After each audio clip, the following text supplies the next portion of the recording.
corretamente. Eu fiz isso algumas vezes. Esse trabalhador não está apto, a Previdência deu alta para ele, mas ele não está em condições de trabalhar.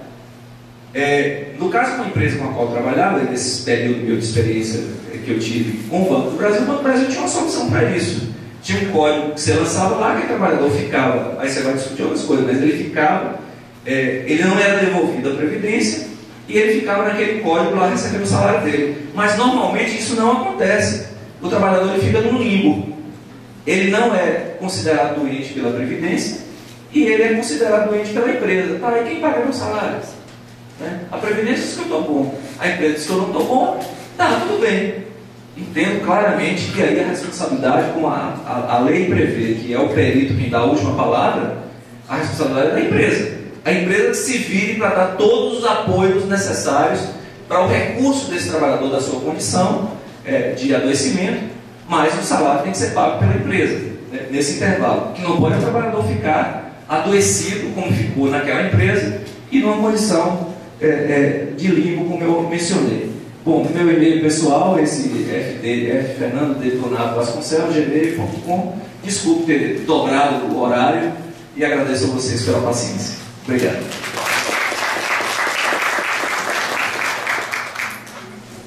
E vai ficar disponível, a turma daqui, a apresentação está disponível.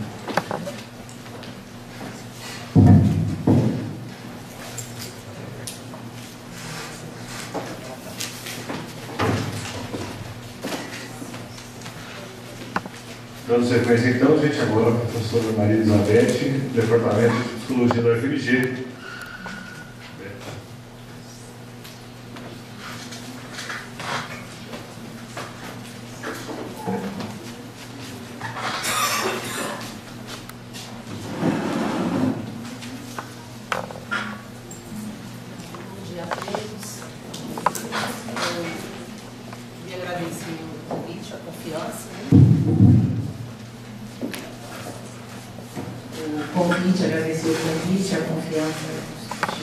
Debater um tema tão importante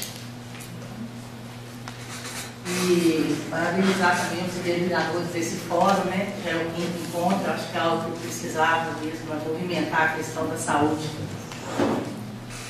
mental no trabalho, saúde do trabalhador em geral, e o próprio tema, né? Que são os chamados riscos psicossociais, né? E a ideia de uma norma regulamentadora para esses riscos.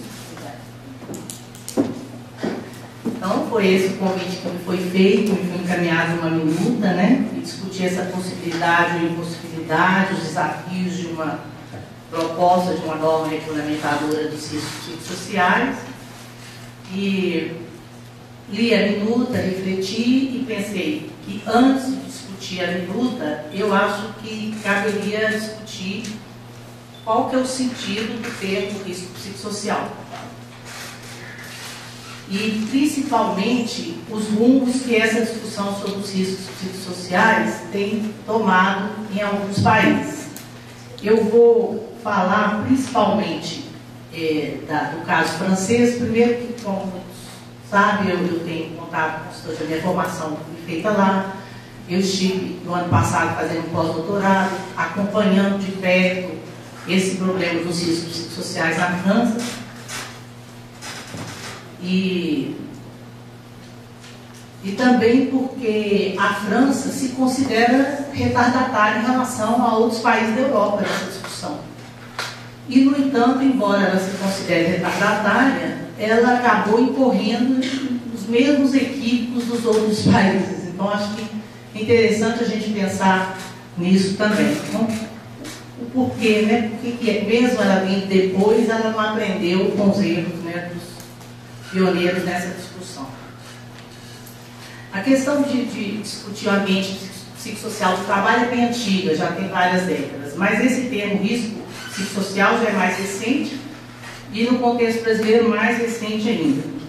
Ele se refere de maneira genérica, a gente viu aqui, uma grande variedade de fatores psicológicos, sociais, na relação com a saúde e a doença mental do trabalho. Nos contextos laborais se fala de intensidade do trabalho, jornada, sistema de turnos, a gente viu relações de trabalho, segurança, exposição à violência moral, outras formas de agressão. Do lado do trabalhador, pega as características pessoais, os traços de personalidade, o estado emocional, possibilidade que ele tem de se defender psicologicamente dessas agressões que vêm do meio, etc.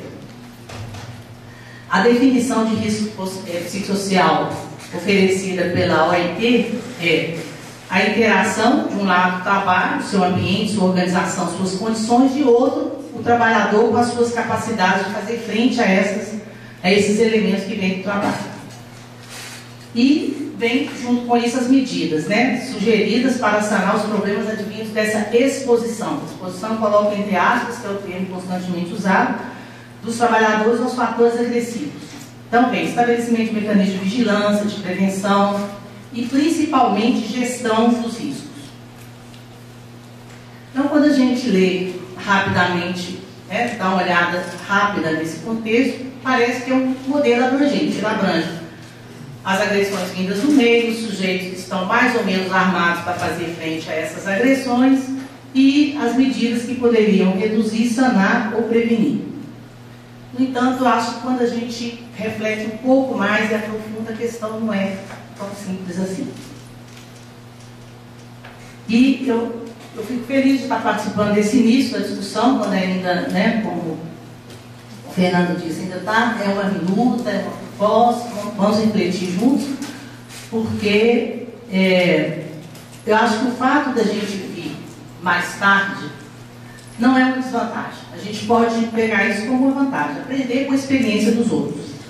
E pensando nesse aprendizado que a gente pode ter com a experiência do outro, eu peguei justamente o caso francês. Primeiro, como eu disse, porque eu tenho familiaridade. Segundo, porque, embora a França seja retardatária em relação aos países da Europa, ela tem sofrido, né, consequências bem negativas em torno dessa discussão dos chamados riscos sociais. Para fundamentar a minha reflexão, eu vou apresentar 3 autores que representam 3 correntes diferentes em alguns aspectos, até um pouco divergentes, né, mas todas tratando das questões do trabalho, saúde no trabalho. Um que representa a ergonomia, um que representa a psicossociologia e um que representa a clínica da atividade. Então, embora eles tenham algumas diferenças, até certo ponto algumas divergências, o que me chamou a atenção é que eles são convergentes na análise crítica que eles fazem dos chamados riscos sociais. O primeiro, representando a ergonomia, o François Danelou, até conhecido por alguns aqui, já veio algumas vezes no Brasil, e que vem dirigindo críticas contundentes ao chamado, que ele chama, entre aspas, modelo toxicológico do psicossocial como risco.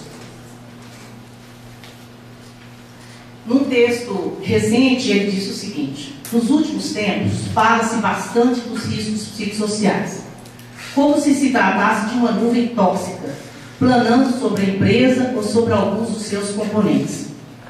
E ela atinge alguns assalariados, sendo atingidos, em primeiro lugar, evidentemente, aqueles cujas características pessoais os fragilizam.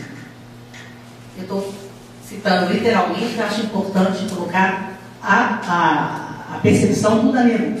E ele prossegue dizendo: segundo esse modelo, a atmosfera está um pouco podre e os mais sensíveis vão ter problemas. As medidas que derivam disso são idênticas ao modelo. Pode-se fazer amostragens na atmosfera, medir o ambiente psicossocial, pode-se fazer dosagem dos assalariados para avaliar os riscos que eles correm, pode-se instalar um sistema de sinalização mútua, alertar quando o colega começa a não ir bem ou se o consideramos frágil. Pode-se tentar desintoxicar aqueles que já foram atingidos, por exemplo, oferecendo-lhes um apoio psicológico financiado pela empresa. E aí ele finaliza: por todos esses meios, tenta-se evitar que a nuvem faça um número demasiadamente grande de vítimas, sobretudo aquelas cuja fragilidade intrínseca poderia empurrá-las em direção ao suicídio, cujos efeitos são deletérios para a organização e para a sua imagem.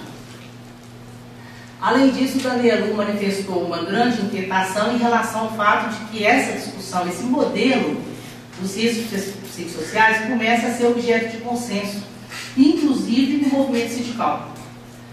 E aí ele diz o seguinte, que diante dos dramas que vêm ocorrendo nas empresas, a gente sabe, está acompanhando inclusive pela mídia, ondas de suicídios, por exemplo, em algumas empresas francesas, os sindicatos começam a se sentir aliviados porque alguma coisa está sendo feita pelas direções das empresas, com garantia de especialistas externos.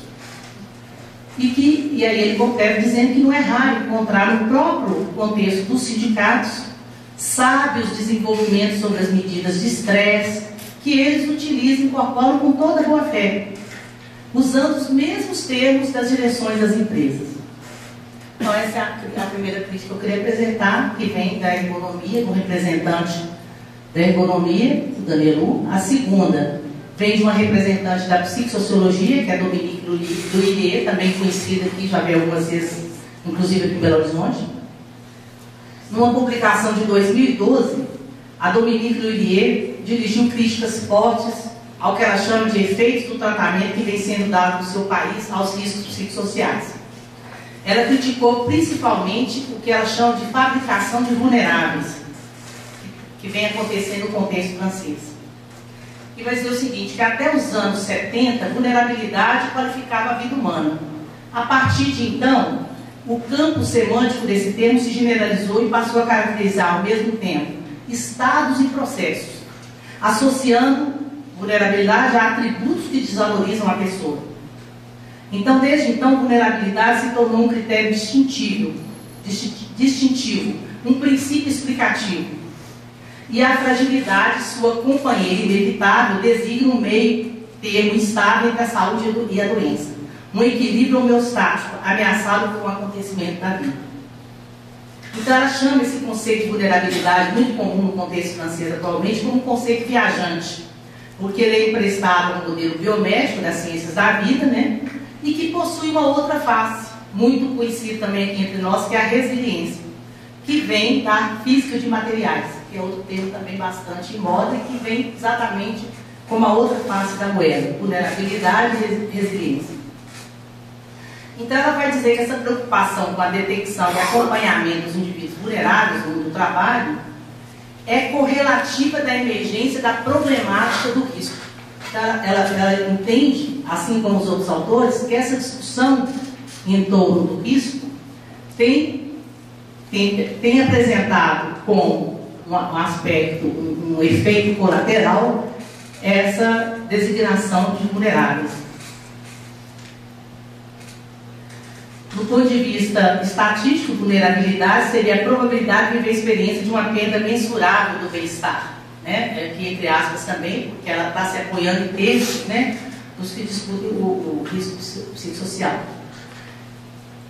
E a medida dessa vulnerabilidade seria o sinônimo de uma redução da capacidade de enfrentar. Ou seja, passaria pela avaliação do capital de adaptação face aos riscos e exigências. Qual é o capital de cada um de nós? Né? Aí tem a ideia da resiliência, né? Para adaptar e fazer frente aos riscos e exigências. Ela vê nisso um modelo assistencial, médico higienista, né? Que fica entre procedimentos de empoderamento e injunção para cuidar de si mesmo. E ela não vê nada diferente do que o velho dispositivo, né? Do paternalismo, da proteção das populações vulneráveis expostas ao risco. Mas ela percebe também nisso um risco maior e que invade todo o mundo da saúde mental do trabalho na França, que é aquele de dar início à caça aos frágeis e aos vulneráveis, para serem enviados para os dispositivos de tratamento e reciclagem dos dejetos do mundo do trabalho. Outro efeito colateral que ela vê nisso é a criação de um vasto mercado de prevenção de risco psicossocial que está surgindo na França. Ele é fortemente lucrativo. São os consultores, né, que prestam serviço às empresas para a prevenção de risco psicossocial e isso tem se transformado num mercado bastante lucrativo na França. E essa detecção, acompanhamento psicológico na forma de coach, né, ou do ticket psi, que é um ticket que os trabalhadores recebem, que é igual ao ticket de restaurante, correlativo ao ticket de restaurante, que dá direito a ele um atendimento na rede de psicólogos associados à empresa. São dispositivos que, segundo ela, fabricam a representação dual do mundo do trabalho. Os sadios, robustos, batalhadores, eficientes, deficientes performáticos e os frágeis, vulneráveis, deficitários e que, portanto, têm que ser cuidados pelo programa que é prescrito. A vigilância que antes era restrita ao setor médico passa a ser exercida por todo o conjunto do trabalho, pelos colegas, pela chefia, pelo médico do trabalho, evidentemente, mas também pelo médico pessoal. E a Dominique vai dizer o seguinte, que ela não acha que é obra do acaso que essa discussão venha à baila, né, e adquira tamanha importância justamente no momento onde os recursos psicossociais dos trabalhadores estão tão escassos. Né? Ela vai falar da precarização do trabalho, a fragilização dos coletivos, o isolamento face a face de cada um frente às exigências gerenciais, etc. Então ela vai dizer que essa fábrica de vulneráveis, no contexto francês, a consequência maior é criar uma espécie de depósito do negativo, né? Que seriam aqueles considerados deficitários. Uma fronteira entre produtivos, improdutivos, o doente, o fraco, se torna objeto de benevolência, de detecção e de sinalização. Então ela conclui que os dispositivos postos em prática para medir, avaliar, corrigir a inadaptação, os distúrbios psicossociais, são sempre expostas à ambiguidade, tanto do ponto de vista dos objetivos quanto dos resultados alcançados.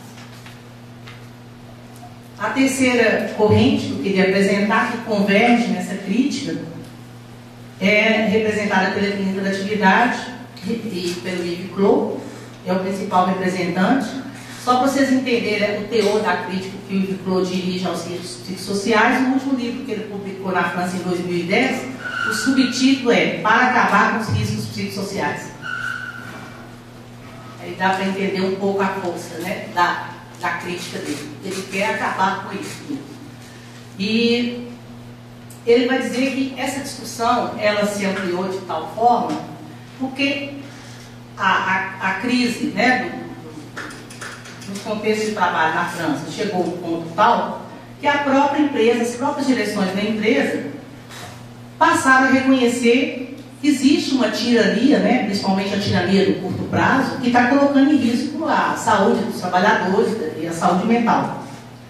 O problema é que a solução que ela vem apresentando é sempre do ponto de vista gestionário. Então, a gestão financeira se junta a uma outra camada de gestão, segundo ele, que é a gestão dos riscos psicológicos. Ele vai chamar isso de engenharia do sofrimento profissional.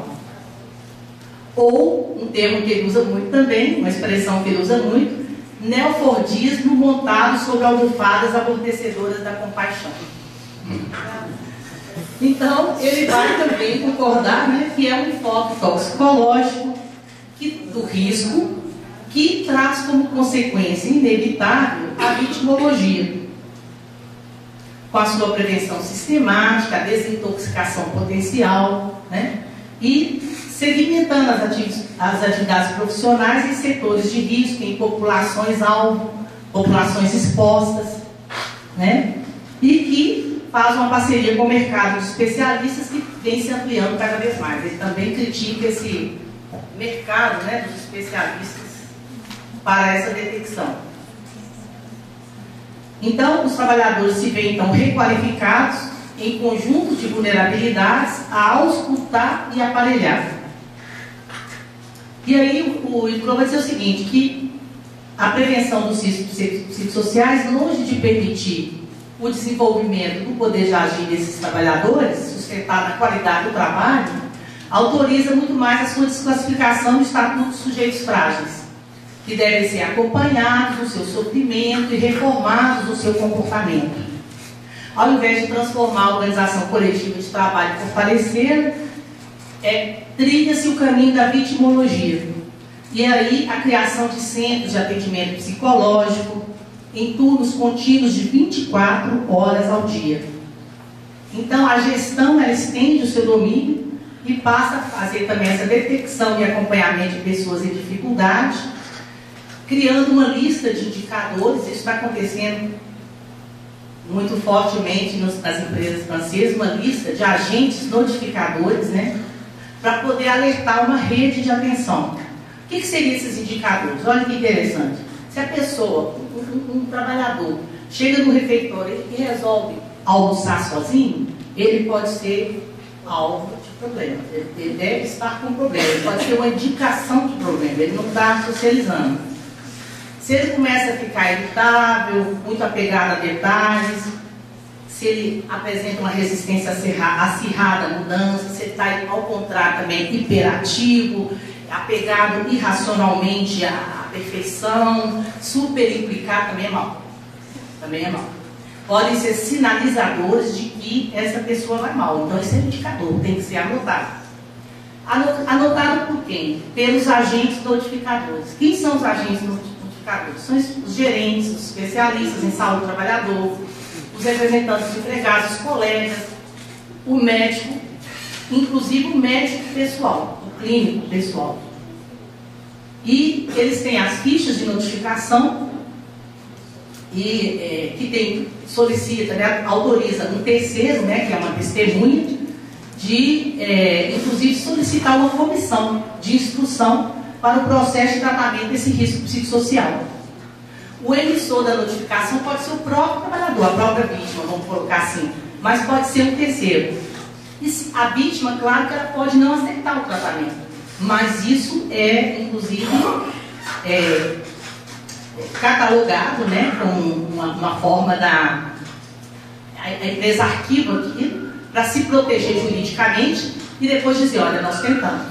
Ele é que não quis o tratamento, então ela está coberta juridicamente. Então, se o beneficiário aceita o tratamento, ele vai para uma rede de terapeutas que faz parte da rede que a empresa contrata.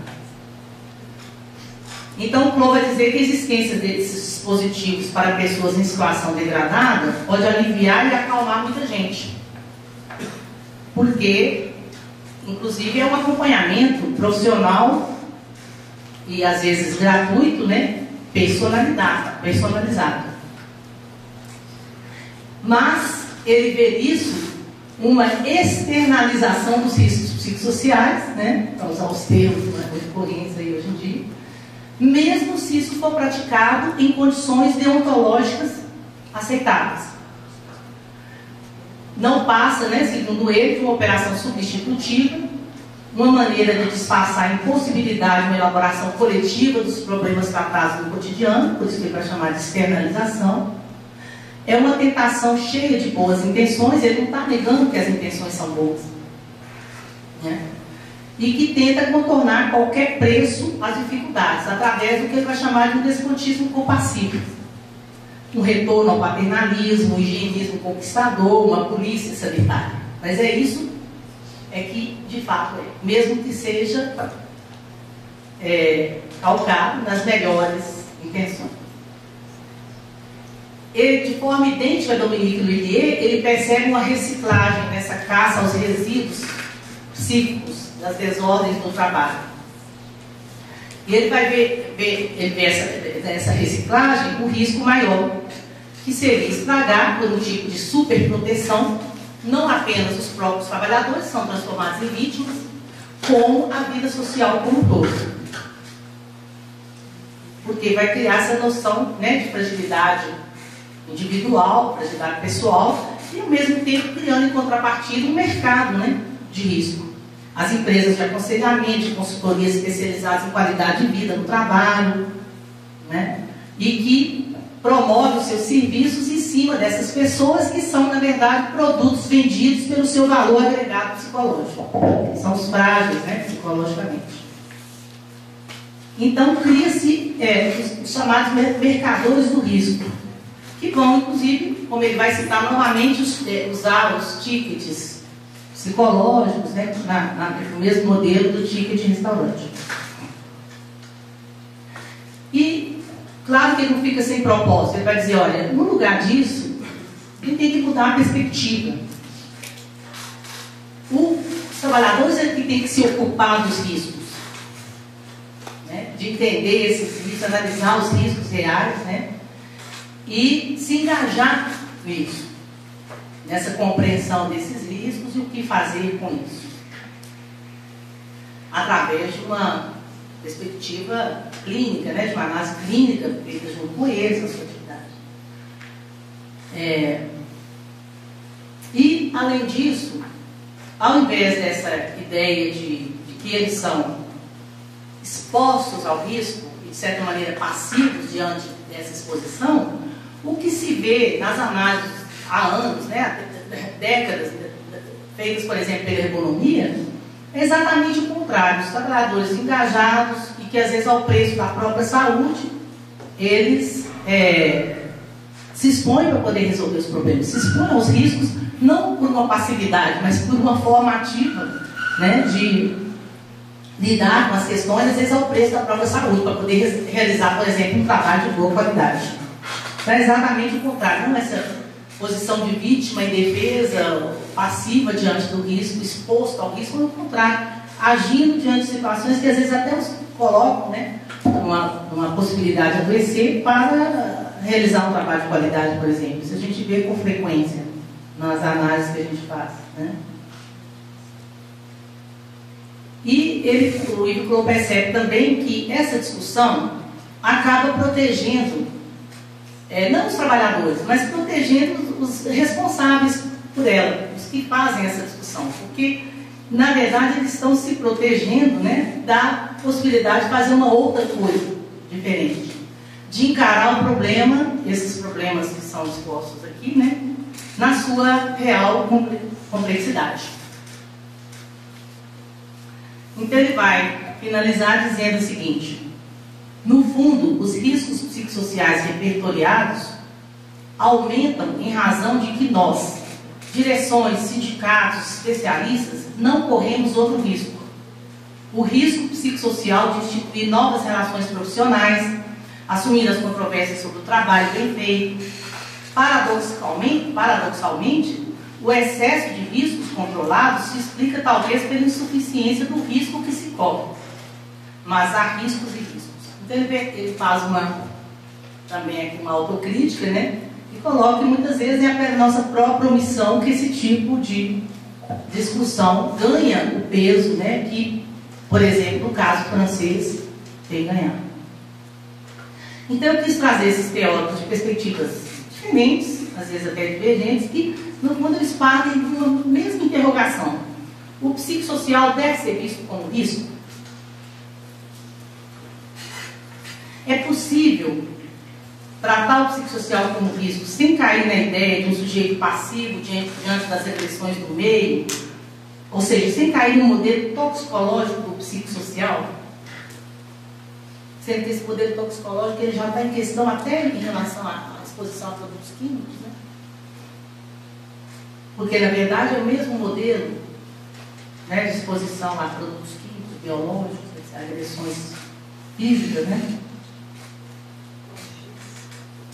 E aí, alguns de vocês poderiam se perguntar, mas como que a França, que veio e se considera retardatária em relação a essa questão, acabou incorrendo nos mesmos erros dos países que originaram essa discussão, né? Eu acho, a minha resposta a isso é que ela incorporou o termo, a discussão e o termo risco psicossocial sem nenhuma crítica, como se fosse algo já dado, como se fosse até inquestionável. Então ela já partiu dessa noção de risco psicossocial como algo dado. E aí é que eu acho que gerou todo o erro. O Ivo Kloh até faz uma crítica a essa visão francesa, dizendo que é uma visão consensual, mas é um consenso de superfície, baseado numa falsa ingenuidade social e científica. E ele vai se basear no primeiro relatório feito por um grupo de consultores contratados pelo governo francês para discutir esse problema do risco psicossocial. Foi em 2008. O relatório se chama Relatório sobre a Determinação, a Medida e o Acompanhamento dos Riscos Psicossociais no Trabalho. Ele propõe uma medida do estresse, relação entre risco, exposição, perigo e danos. Ele propõe mesmo criar um indicador global que teria por função calcular o nível de exposição, permitindo prognosticar os danos provocados a fim de decidir a ação.